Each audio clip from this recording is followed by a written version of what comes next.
मिनश्शैतानिर्रजीम बिस्मिल्लाहिर्रहमानिर्रहीम रब्बि इश्रह ली सदरी व यस्सिर ली अमरी वाहलुल उक़दतम मिन लिसानी यफ़क़हू क़ौली।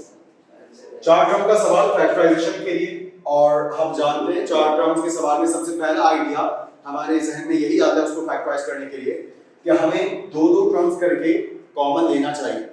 लेकिन जब हम यहाँ दो दो टर्म्स करके कॉमन लेते हैं तो फिर दो ब्रैकेट्स सेम आने चाहिए, वो सेम नहीं आते, और जब ब्रैकेट सेम नहीं आते इसका मतलब है दो दो टर्म्स करके कॉमन लेने का आइडिया फ्लॉप है। और पिछले लेक्चर्स में हम ये तजुर्बा ऐसे सवालों में करके देख भी चुके कि ब्रैकेट सेम नहीं आ रहे।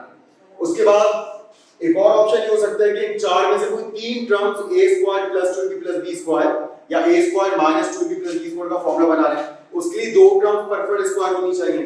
मगर इनमें कोई भी ऐसी दो टर्म्स परफेक्ट स्क्वायर नहीं है जिनको आप होल स्क्वायर में लिख सकें और उनके साइन भी सेम हो।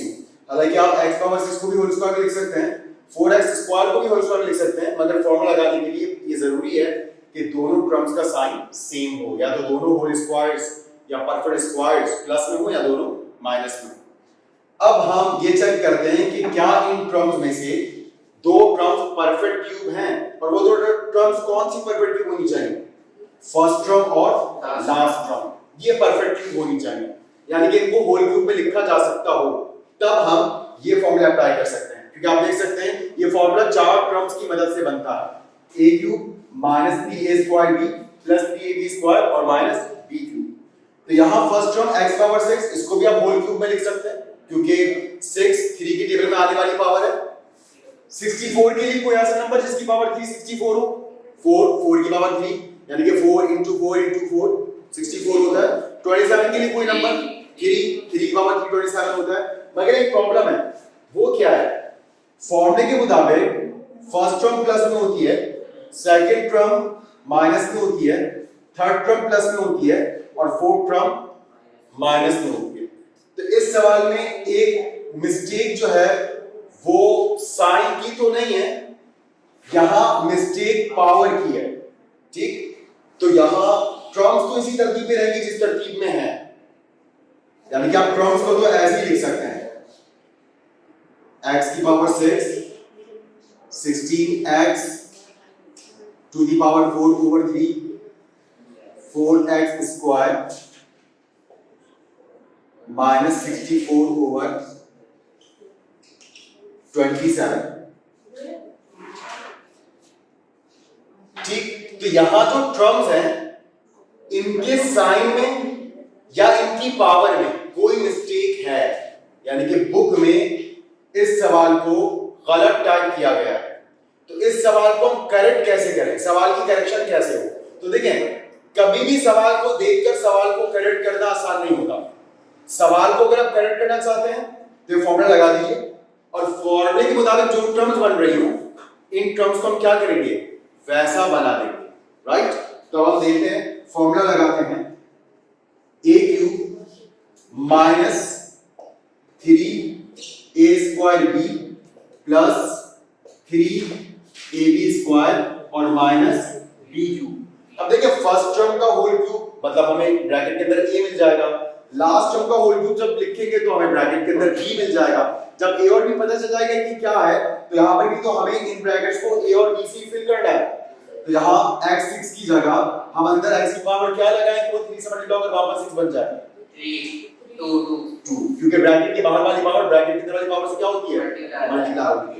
यहाँ 64 की जगह क्या लिखना पड़ेगा, 4, और 27 की जगह 3। तो हमें समझ आया कि a का रोल तो x² के पास है और b का रोल 4/3 के पास है, तो हम भी a की जगह यहाँ x² और b की जगह 4/3 लिखेंगे।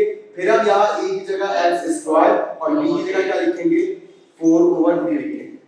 अब हमें पता है कि असल में ये टर्म ये बननी चाहिए, तो जरा इस टर्म को सिंपलीफाई करके देखते हैं क्या होता है। तो देखिए, अगर आप x² का स्क्वायर लें तो x4 हो जाएगा, 3x4 × 4/3 मल्टीप्लाई करके मैंने डॉट लगा दिया, 3 से 3 कैंसिल है। इसका मतलब क्या हुआ कि ये टर्म क्या होनी चाहिए थी, 4x⁻4। तो यहां ये टर्म ऐसे नहीं है, बल्कि ये टर्म 4x⁻4 है। अच्छा, और ये टर्म क्या बननी चाहिए, तो देखिए 3x² as it is, multiplying from 3 dot लगाया, 4 का स्क्वायर क्या होता है 16 और 3 का स्क्वायर क्या होता है 9, 3 1 जा 3 3 3 जा 9। तो ये क्या बन रहा है 16x स्क्वायर ओवर 3। इसका मतलब क्या हुआ, ये 16x 4 ओवर 3 नहीं है, ये 16x स्क्वायर ओवर 3 है। और जाहिर सी बात है जब ये स्क्वायर है तो हम तो टर्म्स को अरेंज करते हैं डिसेंडिंग ऑर्डर में विद रिस्पेक्ट टू पावर। तो पावर 6 के बाद जाहिर सी बात है पावर 4 वाली टर्म आनी चाहिए थी तरकीब के मुताबिक, और पावर 4 किसके साथ आ रही है, 4 के साथ x की पावर 4 आ रही है। इसका मतलब क्या हुआ, ये 4x स्क्वायर नहीं है, ये 4x 4 है, और ये थर्ड टर्म नहीं है, ये कौन सी टर्म है, ये सेकंड टर्म है। इसलिए यहां हम इस टर्म को हटाकर ये टर्म लिख रहे हैं 4x raise to the power 4, और बिल्कुल वैसे यहां पर 16x स्क्वायर ओवर 3 ये वाली टर्म है। और फिर फॉर्मूले में किस तरकीब से साइंस होते हैं, ये पॉजिटिव, ये नेगेटिव, ये पॉजिटिव, और लास्ट टर्म फिर नेगेटिव। तो बात ध्यान में रखिएगा, असल में सवाल ऐसे नहीं है, असल में सवाल ऐसे है। ये सवाल है जिसको आप फैक्टराइज कर सकते हैं इस फॉर्मूले की मदद से, ठीक है। तो सवाल को हमने करेक्ट किया, जो टर्म्स आ रही थी फॉर्मूले के मुताबिक उनको देखकर, तो हमें पता चला कि यहाँ इस अंदाज से करेक्शन हुई है कि 4 के साथ जो x है इसकी पावर 2 नहीं है, इसकी पावर 4 है, और ये पहले लिखा जाएगा और इसे बाद में लिखा जाएगा, और यहाँ x पावर 4 नहीं बल्कि x पावर 2 है, क्योंकि याद रखिएगा फैक्टराइजेशन में हमेशा टर्म्स तरतीब में होनी चाहिए और डिसेंडिंग ऑर्डर में होनी चाहिए, या असेंडिंग ऑर्डर में भी हो सकती है, मगर ज्यादातर हम डिसेंडिंग ऑर्डर में लिखते हैं, यानी कि सबसे पहले सबसे बड़ी पावर, उसके बाद उससे छोटी, फिर उससे छोटी और सबसे छोटी, यानी कि यहाँ 6 है, यहाँ 4 है, 2 है, और यहाँ x पावर 0 है, यानी कि x है ही नहीं। अब हमें पता है a cube minus 3 square b plus 3b square plus minus b cube किसके इक्वल होता है, a माइनस b के होल क्यूब के इक्वल होता है। तो हम इसको a माइनस b के होल क्यूब के इक्वल लिख देंगे, a माइनस b का होल क्यूब। a का रूट किसके पास है, x स्क्वायर के पास, और b का रूट किसके पास है, 4 ओवर 3 के पास है।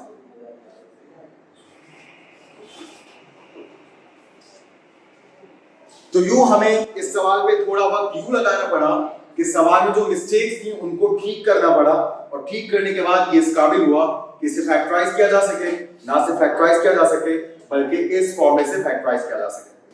जी लास्ट 4 टर्म्स हैं, आप देख सकते हैं फर्स्ट टर्म और लास्ट टर्म परफेक्ट क्यूब है, इनको होल क्यूब में लिख सकते हैं, और साइंस की तरकीब में प्लस माइनस और पावर्स भी ओके हैं। सबसे पहले पावर 3 है, फिर 2 है, फिर 1 और फिर x पावर 0 है, x के हिसाब से डिसेंडिंग ऑर्डर में अरेंज है।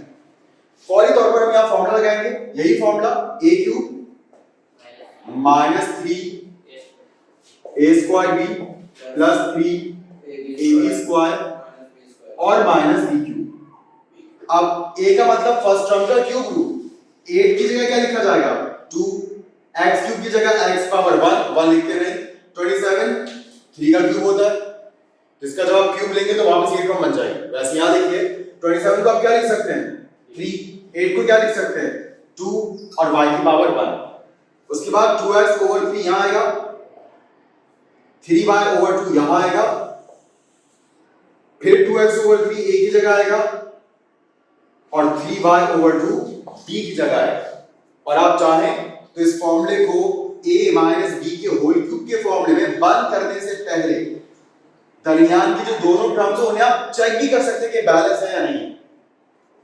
तो देखें यहां पर जब स्क्वायर 3 पर आएगा तो नीचे 2 3 हो जाएंगे ना, और ऊपर भी कितने 3 हैं, ऊपर भी 2 3 हैं, तो नीचे के दोनों 3 ऊपर के दोनों 3 से क्या हो जाएंगे कैंसिल हो जाएंगे।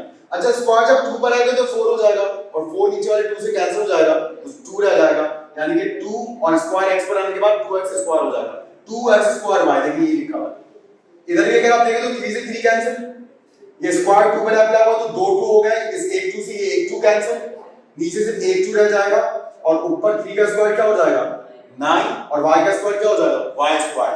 तो देखिए 9 आ गया, x आ गया, y स्क्वायर आ गया, और डिनोमिनेटर में क्या आ गया 2y। और उसके बाद क्यूब जब 3 पर आ गया तो 27, क्यूब जब 2 पर आ गया तो 8, क्यूब जब y पर आएगा तो y क्यूब। ये तो हमने खुद लिखा था होल क्यूब में, तो हम इसको बंद कर रहे हैं। a की जगह आएगा 2x ओवर 3 और b की जगह आएगा 3y ओवर 2।